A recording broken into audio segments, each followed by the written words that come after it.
Welcome to the 2020 New Testament Challenge. It's Friday, and today we're in John chapter 20. Here in John chapter 20, Jesus has risen from the grave. The tomb is empty. Mary Magdalene goes to the tomb. She sees that it's empty. She's talked to by two angels.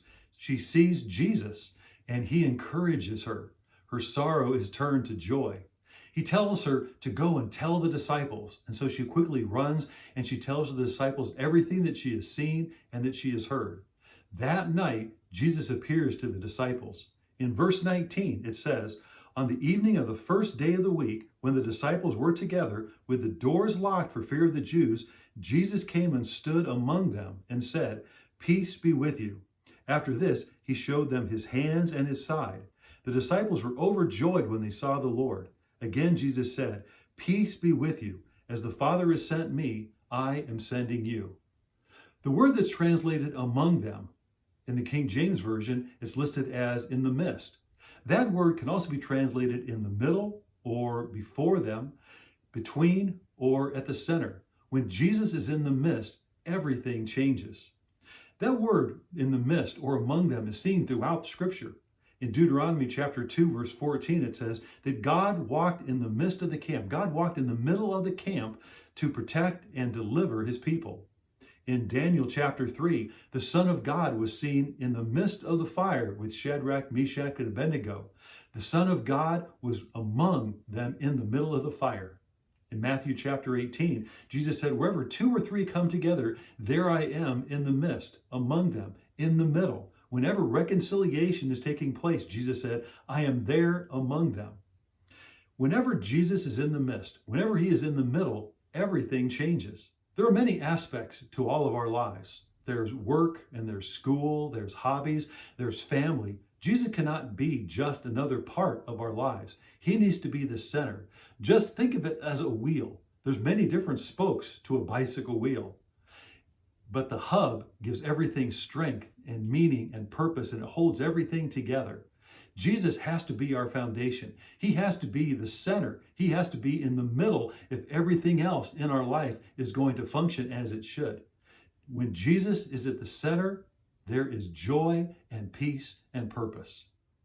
Imagine a glove, if you would, for just a moment. If your glove was there on the table, you could speak to it all day long, but it can't do anything. There's no life in the glove. The glove is dead. We are the same way.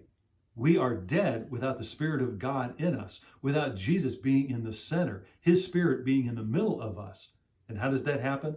We invite him to come in and take control. And when we do, then his Spirit fills us just like a hand inside of a glove. Now that glove has life, it has strength, it has meaning and purpose. If you knew that God was in the midst of everything you were doing, is there anywhere you wouldn't go? If you knew that God was in the center of everything, is there anything that you couldn't do? No, because it's God working in you to bring out his will and purpose. When God is with us, there is no peace that we cannot have. There is no joy that we cannot experience. And there is no job that cannot be done if Jesus is in the midst. Just like a hand in a glove, just like a hub inside of a wheel, Jesus is the center and the focus. He is the one that gives everything the ability to function as it really should. When Jesus was there in the midst of the disciples, their sorrow turned to joy. When Jesus was in the midst of Mary, her grief turned to excitement. Her anxiety turned to peace. When Jesus was with the disciples, what did he say? "Peace be with you." When Jesus is with us, we can have great peace in the midst of difficulty and uncertainty. Our weakness can be turned to strength. Our emptiness can be turned to purpose, and our fear can be turned to boldness. At Pentecost, when the Spirit of God filled all of the disciples, their fear turned to boldness. No longer were they locked inside a house. Now they were out in public so everyone could see them, because God was in the midst of them, giving them the ability to do what they never could do on their own. When Jesus is in the midst, when Jesus is the center of our lives, when Jesus is in control, anything can happen. Thank you for joining the 2020 New Testament Challenge.